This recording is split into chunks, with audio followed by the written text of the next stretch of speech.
Welcome students. स्वागत है आपका मेरे YouTube channel Hindi made easy में।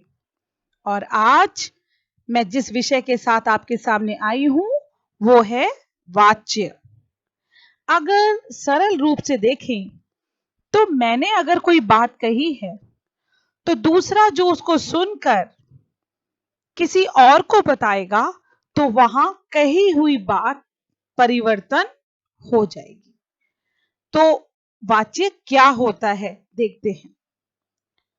वाच्य की परिभाषा क्रिया के उस परिवर्तन को वाच्य कहते हैं जिसके द्वारा इस बात का बोध होता है कि वाक्य के अंतर्गत कर्ता, कर्म या भाव में से किसकी प्रधानता है। दूसरे शब्दों में देखें तो क्रिया के जिस रूपांतर से यह पता चले कि वाक्य में प्रयोग की गई क्रिया का प्रधान विषय कर्ता, कर्म या भाव है, उसे वाच्य कहते हैं। वाच्य के भेद। प्रयोग के अनुसार वाच्य के 3 भेद होते हैं। पहला कर्तृवाच्य एक्टिव वॉइस, दूसरा कर्मवाच्य पैसिव वॉइस, तीसरा भाववाच्य इम्पर्सनल वॉइस। कर्तृवाच्य क्रिया के उस रूपांतर को कर्तृवाच्य कहते हैं जिससे वाक्य में कर्ता की प्रधानता का बोध हो। अब देखिए सरल शब्दों में जानिए कि जहां पर कर्ता यानी कि सबसे पहले वाक्य में क्या आता है कर्ता, और अगर उसकी प्रधानता है तो वो कर्तृवाच्य के अंदर आएगा। उदाहरण के लिए देखिए, रमेश केला खाता है, दिनेश पुस्तक पढ़ता है। तो ये दोनों वाक्यों में कर्ता प्रधान है और उन्हीं के लिए जो क्रिया का प्रयोग हुआ है खाता है, पढ़ता है, तो ये क्या हुआ कर्तृवाच्य। कर्मवाच्य जिसे हम पैसिव वॉइस के रूप में जानते हैं, क्रिया के उस रूपांतर को कर्मवाच्य कहते हैं जिसमें कर्म की प्रधानता हो, कर्ता की नहीं। क्रिया के जिस रूप में कर्म प्रधान हो उसी को कर्मवाच्य कहते हैं। उदाहरण के लिए, कवियों द्वारा कविताएं लिखी गई, रोगी को दवा दी गई, उससे पुस्तक पढ़ी गई।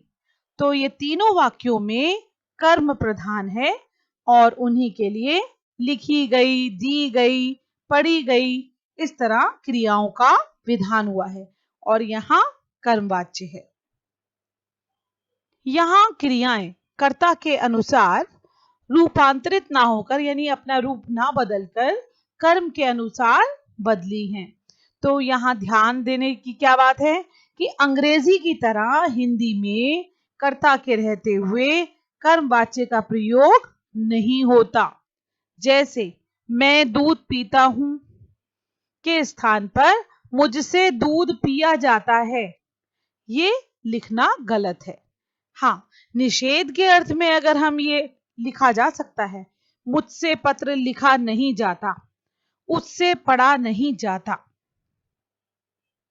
भाववाच्य क्रिया के उस रूपांतर को भाववाच्य कहते हैं जिससे वाक्य में क्रिया अथवा भाव की प्रधानता का बोध हो।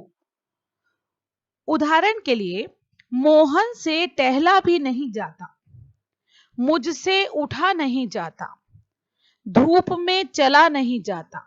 तो इन सभी वाक्यों में कर्ता या कर्म प्रधान ना होकर भाव मुख्य है, इसलिए इनकी क्रियाएं भाववाच्य का उदाहरण है। वाच्य परिवर्तन कर्तृवाच्य से कर्मवाच्य। कर्तृवाच्य से कर्मवाच्य में जब रूपांतरण करेंगे हम तो हमें क्या क्या करना चाहिए। नंबर 1, कर्ता कारक में करण कारक के चिन्ह यानी से या के द्वारा प्रयोग करना चाहिए। दूसरा, कर्म को चिन्ह रहित करना चाहिए। तीसरा, क्रिया को कर्म के लिंग वचन पुरुष के अनुसार रखना चाहिए, अर्थात कर्म प्रधान बनाना चाहिए। नीचे देखेंगे कुछ वाक्य दिए गए हैं, उनमें कर्तृवाच्य से कर्मवाच्य बनाया गया। जैसे पहला वाक्य, सचिन मैच खेलने चेन्नई जाएंगे। तो यहाँ पर कर्मवाच्य में बना सचिन के द्वारा मैच खेलने चेन्नई जाया जाएगा। यहाँ देखा आपने, सचिन के बाद के द्वारा लग गया। इसी प्रकार देखिए, महेश पत्र लिखता है, तो महेश के द्वारा पत्र लिखा जाता है। एक और उदाहरण देखिए, बच्चे शोर मचाएंगे, बच्चों के द्वारा शोर मचाया जाएगा। आप गाना गाइए, आपके द्वारा गाना गाया जाए। मुझ पर भारी दबाव पड़ रहा था, तो मुझ पर भारी दबाव डाला जा रहा था। कर्मवाच्य से कर्तृवाच्य। कर्मवाच्य से कर्तृवाच्य में परिवर्तन करने के लिए हमें क्या क्या ध्यान देना चाहिए? नंबर 1, कर्ता के अपने चिन्ह, जो उसका चिन्ह है ने, उसको आवश्यकता अनुसार लगाना चाहिए। दूसरा, यदि वाक्य की क्रिया वर्तमान या भविष्य काल की है, तो कर्ता अनुसार क्रिया की रूप रचना रखना चाहिए।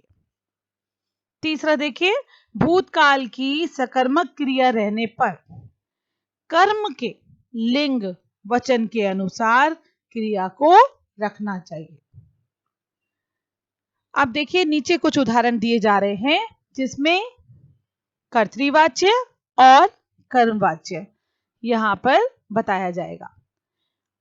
गोपाल पत्र लिखता है, गोपाल से पत्र लिखा जाता है।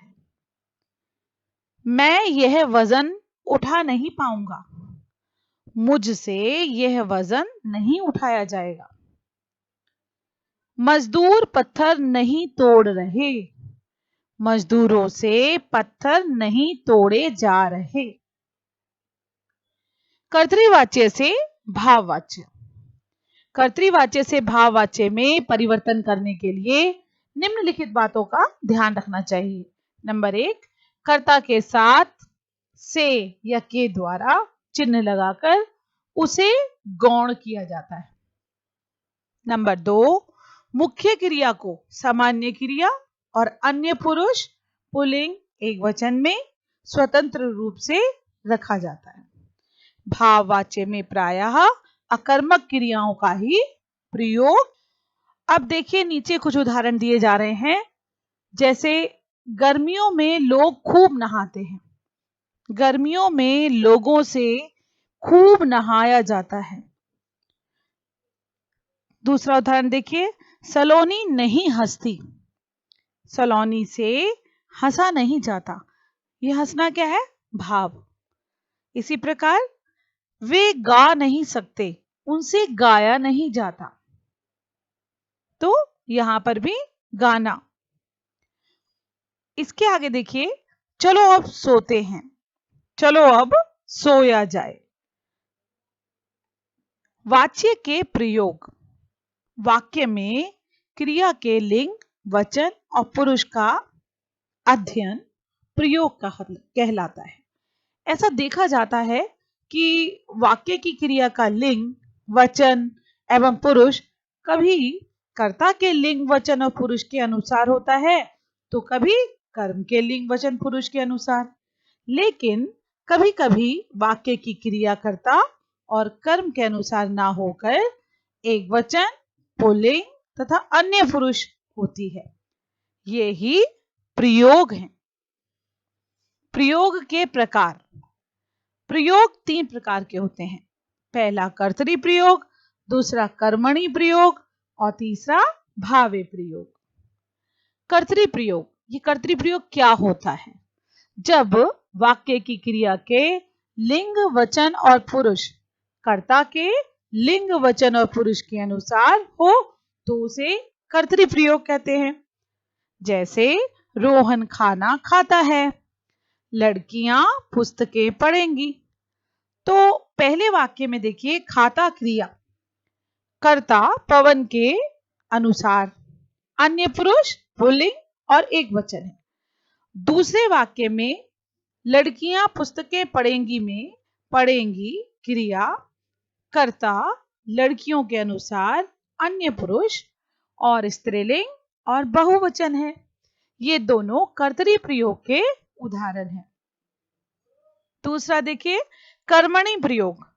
जब वाक्य की क्रिया के लिंग वचन और पुरुष कर्म के लिंग वचन और पुरुष के अनुसार हो तो उसे कर्मणी प्रयोग कहते हैं। जैसे सौरभ ने पुस्तक लिखी, गौरव ने कई पत्र लिखे। तो इन दोनों ही वाक्यों में जो क्रियाएं आई हैं, लिखी तथा लिखे, ये क्रमशः कर्म पुस्तक और कई पत्र के अनुसार है, इसलिए ये कर्मणी प्रयोग है। भावे प्रयोग। जब वाक्य की क्रिया के लिंग वचन और पुरुष कर्ता अथवा कर्म के लिंग वचन और पुरुष के अनुसार ना होकर एक वचन पुल्लिंग तथा अन्य पुरुष हो तब भावे प्रयोग होता है। इसमें क्रिया का रूप सदैव अन्य पुरुष पुल्लिंग और एक वचन में ही रहता है। ध्यान रखिए कि तीनों वाच्यों में भावे प्रयोग देखे जा सकते हैं। जैसे कर्तृवाच्य में देखिए, हरीश ने लड़के को पीटा, हरीश ने लड़कों को पीटा, हरीश ने लड़कों को पीटा। कर्मवाच्य में देखिए, मां द्वारा पत्र के लिए खाना परोसा गया, मां द्वारा पुत्री के लिए खाना परोसा गया, मां द्वारा सबके लिए खाना परोसा गया। तो यहां पर इन वाक्यों में ये बताया गया है भावे प्रयोग। भाववाच्य में देखिए, उससे खड़ा नहीं हुआ गया, उनसे खड़ा नहीं हुआ गया, हमसे खड़ा नहीं हुआ गया। तो यहां पर भाववाच्य में भावे प्रयोग दिया है। वाच्य संबंधी कुछ विशिष्ट बातें जो आपको ध्यान रखनी है। नंबर 1, कर्तृवाच्य के सकारात्मक वाक्यों में इसी सामर्थ्य को सूचित करने के लिए क्रिया के साथ सकना का प्रयोग किया जा सकता है। जैसे हम पुस्तक पढ़ सकते हैं, वे गीत गा सकते हैं। दूसरा देखिए, अगर असमर्थता सूचक है तो भी सकना का प्रयोग किया जाता है। वह काम नहीं कर सकता, अंशु गाना नहीं गा सकती। इसी प्रकार कर्मवाच्य के वाक्यों में प्रायः क्रिया में जा रूप लगाया जाता है। जैसे किया जाता है, खाया जाता है, किया गया, खाया गया, किया जाएगा, खाया जाएगा इत्यादि। कुछ अकर्मक क्रियाओं का प्रयोग भी हम देख सकते हैं। जैसे बढ़ई पेड़ नहीं काट रहे, बढ़ई से पेड़ काटा नहीं जाता, बढ़ई से पेड़ कट नहीं रहा। देखा आपने तीनों प्रयोग में। इसी प्रकार हिंदी में क्रिया का एक ऐसा रूप भी है जो कर्मवाच्य की तरह प्रयोग में आता है। जैसे कुर्सी टूट गई, तो यहां पर तोड़ना से क्या बना? टूटना। दरवाजा खुल गया, तो खोलना से क्या बना? खुलना। इसी प्रकार क्रिया के अचानक तथा स्वतः होने की स्थिति में, अपने आप होने की हालत में कर्मवाच्य का प्रयोग होता है। जैसे बस पलट गई और कई यात्री मारे गए। कार्यालयी भाषा यानी ऑफिस की प्रायः कर्मवाच्य में देखी जाती है। जैसे आप पर क्यों नहीं अनुशासनात्मक कार्यवाही की जाए, आपको इस साल का बोनस दिया जाता है, आपको सूचित किया जाता है। इसी प्रकार अधिकार, अभिमान और अहम भाव प्रकट करने के लिए कर्मवाच्य की क्रिया का प्रयोग होता है। जैसे नर्तकियों को नचाया जाए, कर्मचारियों से सफाई कराई जाए। तो इस प्रकार आपने देखा कि किस प्रकार से हम एक ही बात को कितने प्रकार से कह सकते हैं। यही वाच्य है। उम्मीद है कि आपको इसमें इस विषय से संबंधित सभी बातें अच्छी प्रकार से समझ में